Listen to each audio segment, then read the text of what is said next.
Welcome to the Worth Listening podcast, where we focus on having positive and productive conversations around money. I'm your host, Lauren, a 4-time Olympian and certified financial planner. On this show, my guests share their money stories. Everyone has a unique story and experiences both wins and losses when it comes to money. My intent is to give listeners something they can relate to, something that builds their courage to be open and take control of their own money story. When I'm not creating a great show for my listeners, I'm running my company, Worth Winning, where I help individuals and families organize their finances. Check us out at worth-winning.com. All right, now on with the show.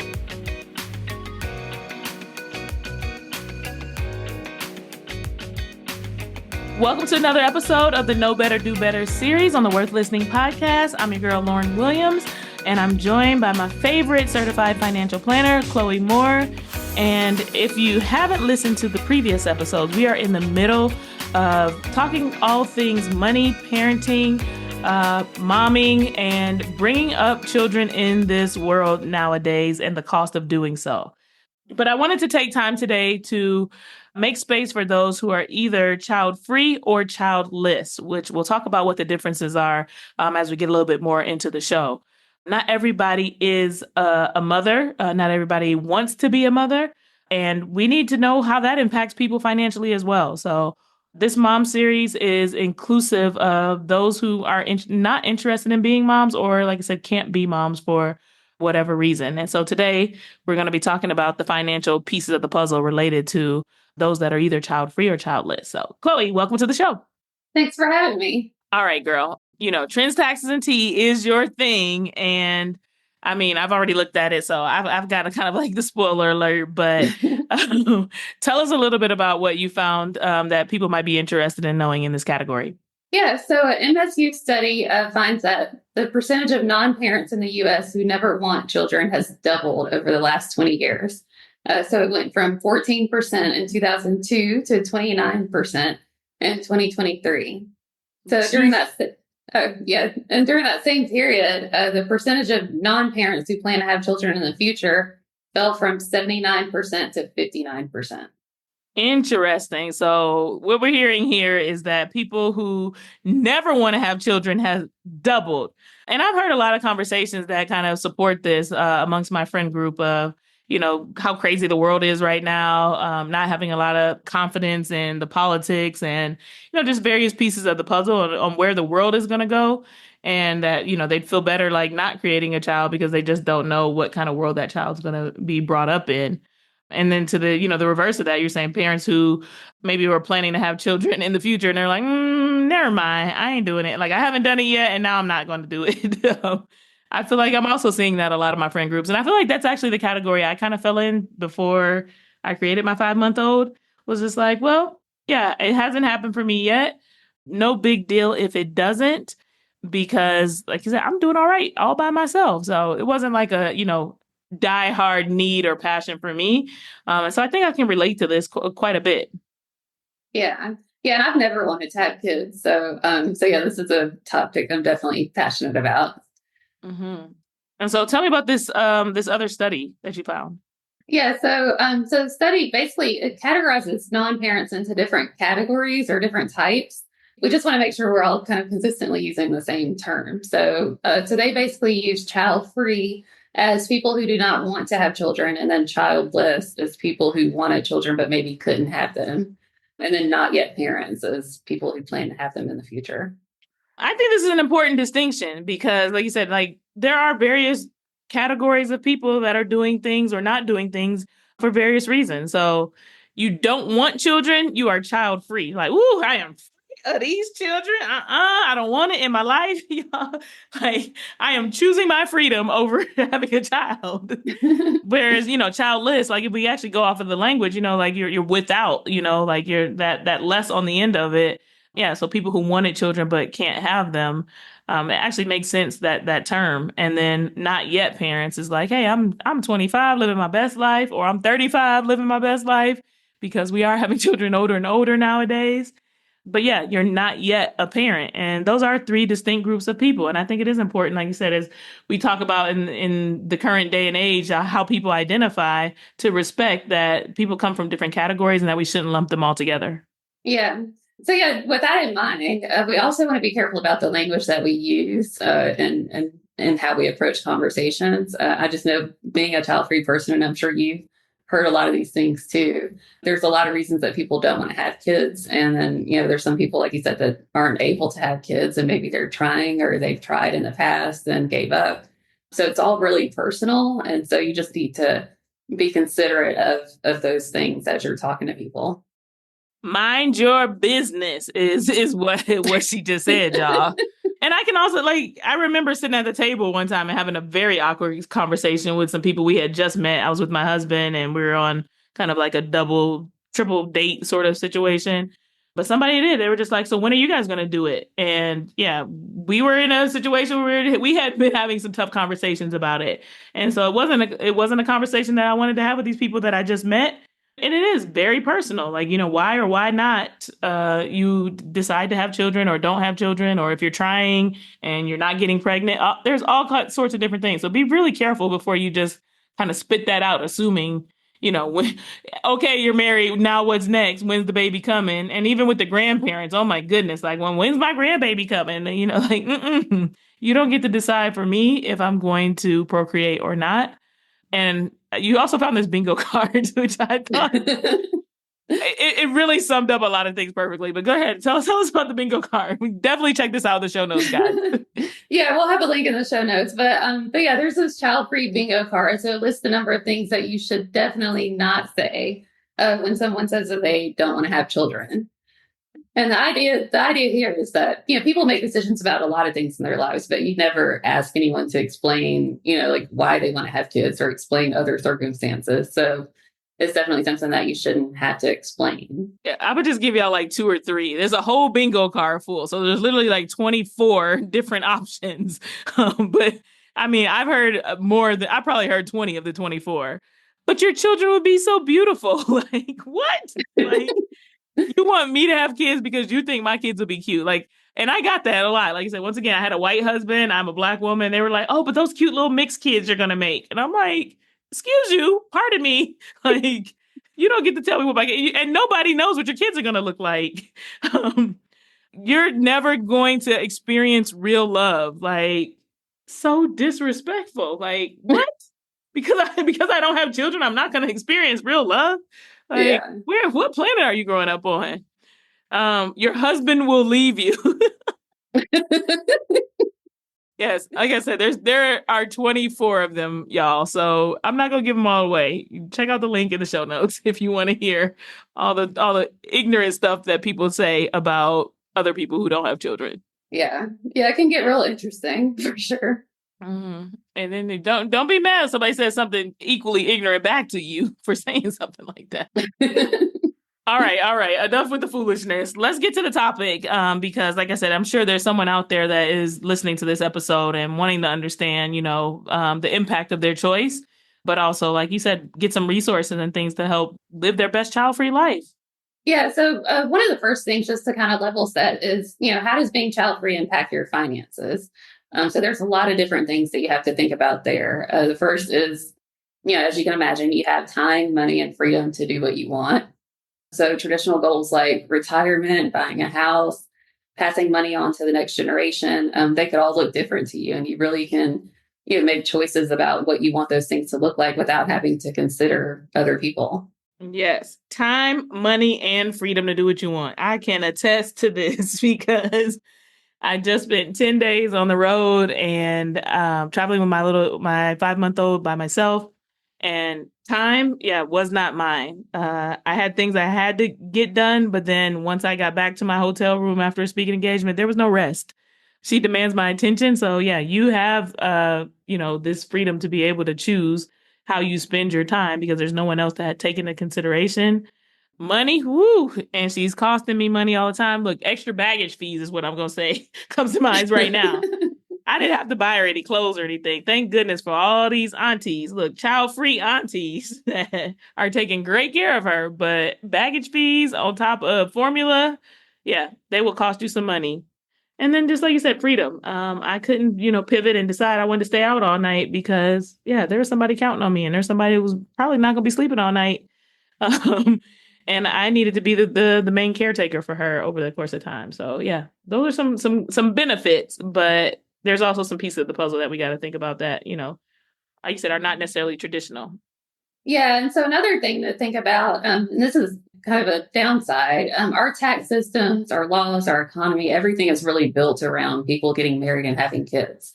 So if you're both single and childless, there's studies out there that show that you could spend up to $1 million more during your lifetime because of those choices. So there's a book another good book, and we'll put a link in the show notes called Solo. And so it's about people who choose kind of a similar thing, like choose not to get married, or maybe they just haven't found the right person yet, and they're still looking forward to getting married. But the idea of being by yourself and how that impacts your decisions. Yeah. So yeah, it impacts, like you said, time, money, freedom, also tax and your just general life. But I think there's also considerations related to the retirement, the insurance, the estate planning, all the pieces of the financial planning puzzle that we frequently talk about. What's coming in my mind right off the top of my head, you mentioned earlier, like buying a house along with like traditional retirement. And buying a home is a lot harder when there's like just your income to go off of. What you can afford is different than what somebody who has a two income household can afford. And depending on where you choose to live, the cost of living is a whole thing. So, okay, let me stop stealing the show. Chloe, let's talk about cash flow because I know I'm probably getting ahead of myself related to being child free or childless. Yeah, so just when you think about your cash flow and budget, there's obviously different types of child-free people. So you could be a single, solo person without kids. You could be dual income without kids, and like married and partnered. Then you could have maybe one person working, one person not. So all of that kind of affects, the cost of things as you're going into this child-free life. And so it could definitely be more expensive being single, for sure. Yes, 100%. I just think about I bought a house that was like pretty simple, in relationship to the house that I owned before that house.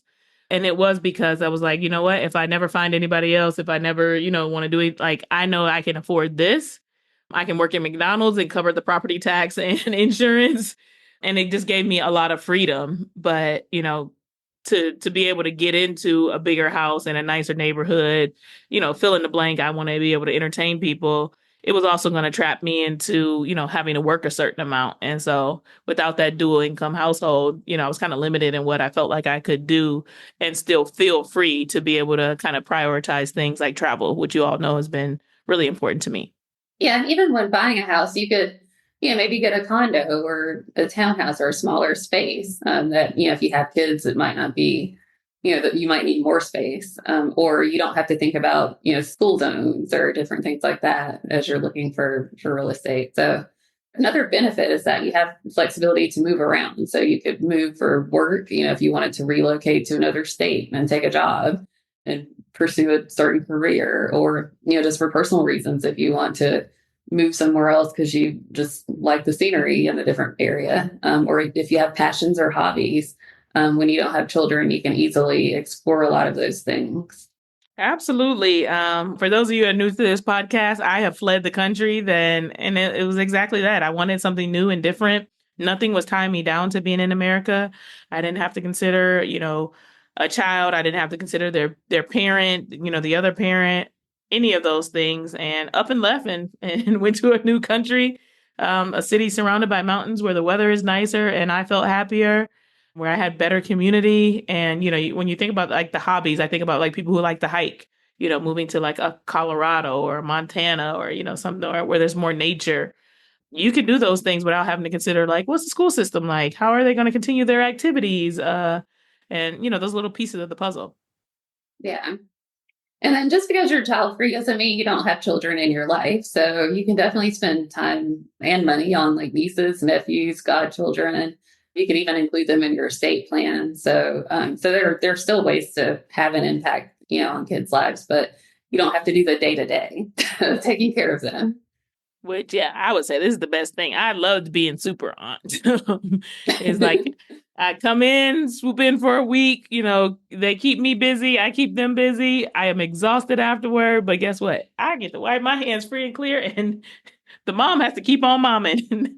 And now I got to keep on momming too. But thank goodness I got these aunties kind of swooping in and saving me from time to time. Yeah. But yeah, no, it's really nice. And I mean, too, like, you get to think about like where you want to leave your dollars behind, as far as like estate planning, if you want to leave it to these nieces and nephews, where will your dollars have the most impact? You get to decide that versus kind of it being prioritized for you if you have kind of a next of kin in the form of a child. Yeah. And then you could also have more resources to help with aging parents or give money to charities or causes that you care about. So, if you have siblings and maybe you're the only one out of your siblings that doesn't have children, then, that's more resources that maybe they don't have that you could use to help your parents if they need something. This is a really good point, because, there's a lot most of the people that are listening to our podcast are millennials, and we're now becoming the sandwich generation, the new sandwich generation, where our parents are in need of help. And then we also have young children. And if you don't have those young children, then you just have the aging parents to think about. And that gives you a lot more ability to be able to help parents in a situation where you might not, because your resources are stretched really thin. So yeah, I think that's a really great point, because the reality is that our parents have not saved it the way they're supposed to, the vast majority of America. These baby boomers, and even now Gen X is getting closer to retirement, and someone's going to have to figure out like how to make sure that they're okay. Yeah.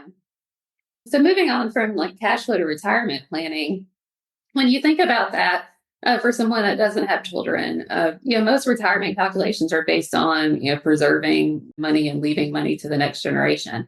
So if you don't have anyone to leave kids or to leave your money to, then, there's different things that you can think about. So, I mean, there's people that are child free who want to, quote unquote, die with zero. That's actually a book that was written a while back. And so we'll put a link for that in the show notes as well. But they basically, it's not completely possible, but, they want to die with as little money as possible in their hands, and just be able to spend it down and enjoy what they've saved. So that's, one of the possibilities. And you're not selfish for doing that, like he said, as far as language and things like that, I feel like people get a bad rap for saying like, I'm gonna spend it all. Like, it's mine. I can't take it with me. There's different ways to plan for your retirement, different ways to plan with your dollars, and you have the freedom to do what you want with them. And so if you want to die with zero, like, have at it. You just need to do the proper planning in order to be able to accomplish that, or, like say, get as close as you can to accomplishing that. Yeah.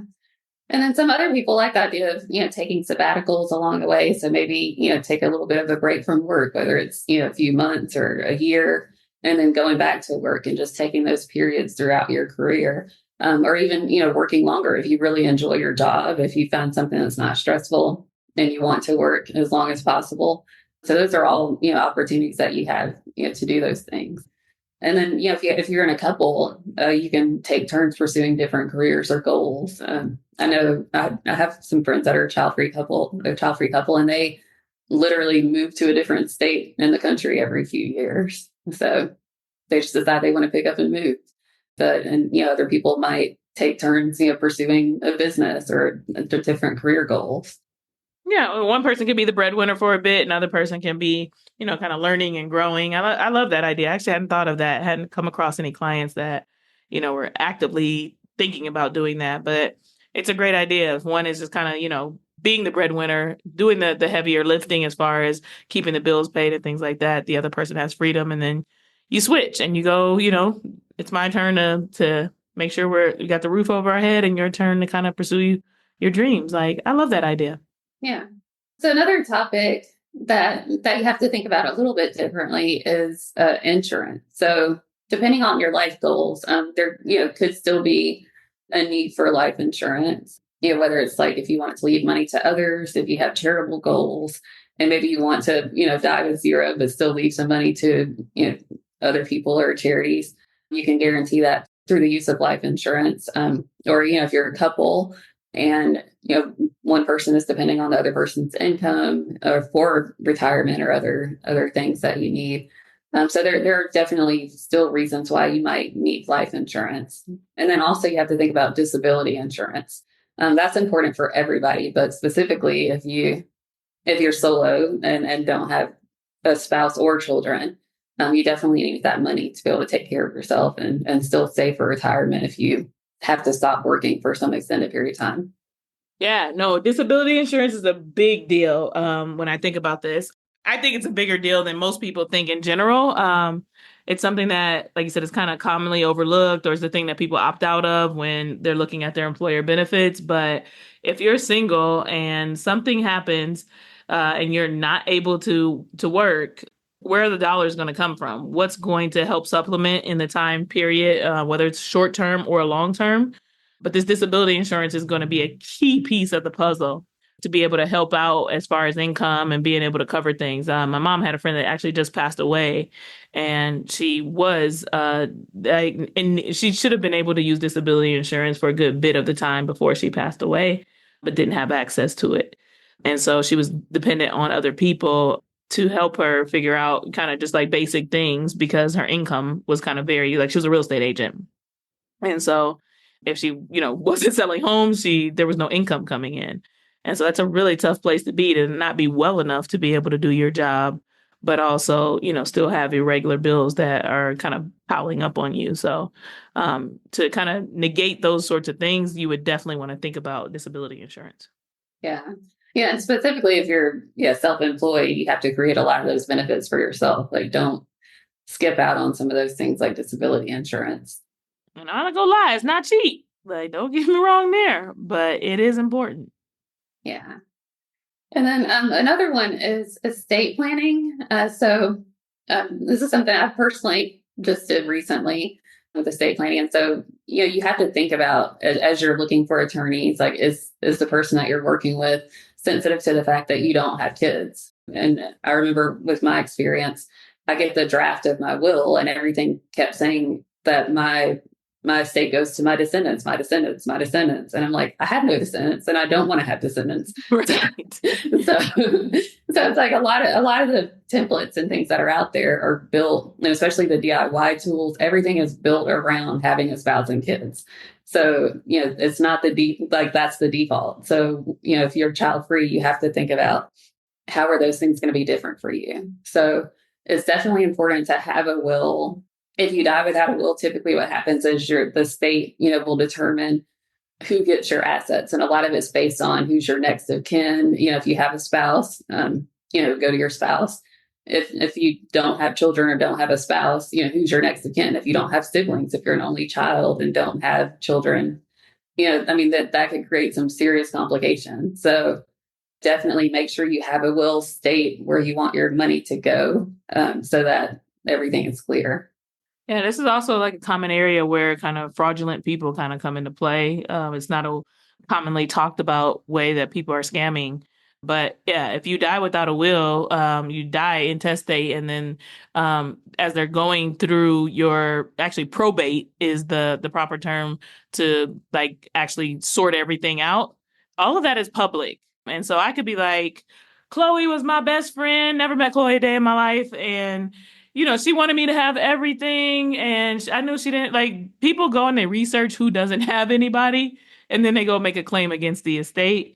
And sometimes they win. And so now a complete stranger is inheriting what would have been somebody else's, even whether it's your best friend or, like you said, a godchild or whatever, because you had no documentation in place and people didn't know where to go or what to look for.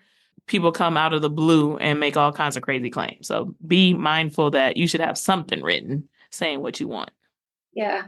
And another thing to think about is who will make decisions for you. So that could be medical decisions or like business or financial decisions. But if you have siblings or obviously if you have a spouse, that would be the first person in line, but you still need to have backup. So, if you have siblings or other family members, do those people live near you? If you only have one sibling and maybe they live across the country, are they really in a good position to make medical decisions for you? If there was an emergency, do they have obligations of their own? Do they have a spouse and kids and other things going on to where they just can't drop everything to take care of you if something were to happen? So, if you're child free, especially if you don't have siblings or other family members, these decisions can be difficult. So, you have to think who are other people in my life, whether it's cousins, aunts, or uncles, best friends, or do you need to maybe even pay someone? There's people that you can appoint to do that as a professional. So yeah, it's really, there's a lot to consider there as well. Yeah, I just think of this and I think about, like you said, like people who don't have anyone, and you get to choose what kind of life you want to live. If you want to be a loner and kind of stick to yourself, like by all means, you absolutely can do those things.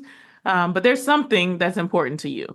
What that is, I can't make that decision on your behalf. If it's your pet, if it's, some sort of hobby that you have, the chess club, the checkers club, even if you play it online, like there's a place that, or there's something or someone in your life that is important. And that might be the place that, like you said, if you want to give all your money to the SPCA or whatever it is, where the animals are, I don't know if that's the right letters, but there's nothing wrong with being a loner, and I don't want people to feel like, oh, I don't have anyone, I feel so sad.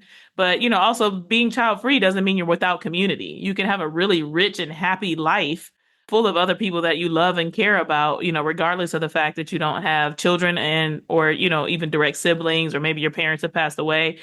Sometimes we make that out to be like, oh, poor little person that, doesn't have any of these things. But, you get to decide who your community is, what your community is, and how to live the life you want. And money is a tool to live the life you want. So I just want to like encourage the people out there that might be listening to this, like, oh yeah, I don't have that and I don't have that. Like, don't get in a sad state. Like, live your best life, but decide what that best life is for you.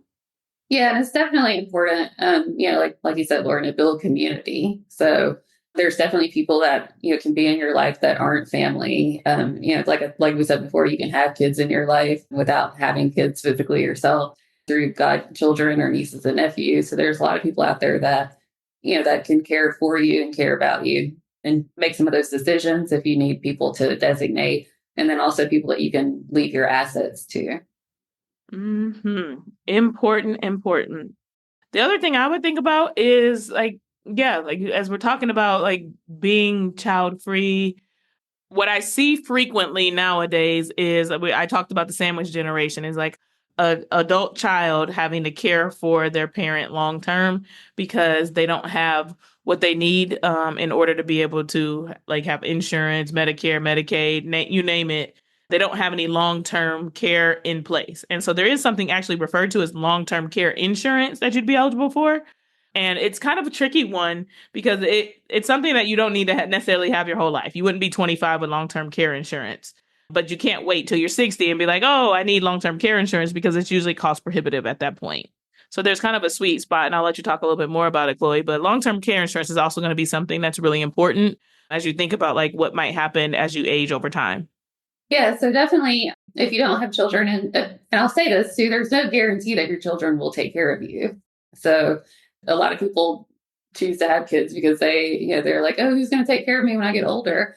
But there are a lot of people in nursing homes that are alone and they have kids. So that's not a guarantee, but you want to be financially prepared either way, whether you have kids or you don't have kids, to be able to pay for the quality of care that you desire so that you're not in a bad situation. So depending on how much you have, in investments or assets, you could have the financial means to self-insure, which means that you could pay that out of cash. And if you're not trying to leave money to kids or to another generation, you can easily spend that money down to make sure that you're getting the best care as you get older. Or you could consider long-term care insurance if you don't have enough money to spend on your care, or if you want to preserve your money to leave to other people. I love it. I love it. Like there's so many different ways that you could be thinking about this. It's just a matter of, like I said, what do you want to do? How do you want to organize your life so that it best fits what is your vision, your goals, and your values? I mean, Chloe, you said like at the beginning of the episode that you are child free by choice. Do you want to talk a little bit about like, how you've organized things and what you think, or what your decision is? Yeah. So yeah, for my estate plan, I do have a younger sister, and so right now everything goes to my sister and my mom, and I do have some charities as a backup. But my goal is to be able to give money to charity and help and do charitable things like throughout my lifetime as well. And then for the long term care, I'm still young enough to where I can have some time to make that decision. But ideally, I would have enough money to be able to cover that without having to get insurance. So, yeah, but it's definitely things that I've thought about being child free. Have you always wanted to be child free, or did you recently make a decision that you wanted to be child free? I've never wanted kids, even when I was younger. So yeah, it's just something I never considered. But yeah, and another thing that people think about with long term care, and this is a little morbid, but there are some child free people who choose to what they call opt out. So if they get a diagnosis where maybe they have like Alzheimer's or dementia, and their mind's going to go and, it's going to get really bad. They'll eventually need 24-hour care. There are people who choose to end their life, voluntarily. And it's, something that, obviously not everybody agrees with it, but it's something that people choose to do. And so, as an advisor, if you have a client that's what their choice is, just being accommodating to that and respecting their decisions. Are there a lot of options for that in the United States? That's kind of like assisted? Yeah, you can't do it in the United States. Like, you'd have to definitely go to another country, but there are options in other countries. Excellent. Okay, so something else to be thinking about. Like you said, I don't think it's necessarily morbid. Like, no one likes to think about the idea of death, but at the same time, it's responsible to be thinking about this in advance so that you're not ending up in a situation where, it is something where the few people that do know you, or the people that are interacting during the time that this unfortunate thing passes, are not like, oh man, so-and-so's in a home by themselves, and it ended up being a situation where you probably, not what you would have wanted for yourself if there was another option. So everything is about planning. Do you have any closing thoughts, Chloe? Yeah, I'd say the biggest thing is just hopefully this, just open up your mind to being thoughtful about the language that you use, how you approach conversations with, friends or people in your life that might be child free or childless. And then also, just really think about the different planning considerations. If you don't have children, there's so many possibilities for you to live the life that you want on your terms. And also, that you can plan, you still need to plan very carefully for how you want things to happen. Yeah, it's just different sets of options. The people with kids options, and then the people without kids options. But everybody's got options. It's just a matter of, like you said, getting on top of things and using financial planning as a tool to make sure that you are ready to go in the best way possible based on whatever your goals are. All right, let's get to these money quotes. I actually picked 2. Chloe came up with some really good quotes. There's actually 6 quotes listed here. And I was like, I like all of them, but in the interest of time, we're not going to give you guys all of them. The first one says, as a mentor and an advocate, I've seen no end to the ways that childless people can contribute to the lives and well-being of kids and adults, for that matter. And that is from Megan Daum. Do you know who Megan Daum is? No. It's a good quote. But yeah, and then the second one is I would rather regret not having kids than have kids and regret that. And that's Allison Janney. I think both of these are so powerful because, like I said, sometimes people get it in their head, kind of the American dream. You got to get married. You got to buy a house. You got to have one boy, one girl. You got to have a white picket fence, and on and on and on with all these narratives and different things that are said. And I think having children has been added to that list of messaging that makes people feel bad sometimes because they don't. But it is amazing what your village can help you accomplish.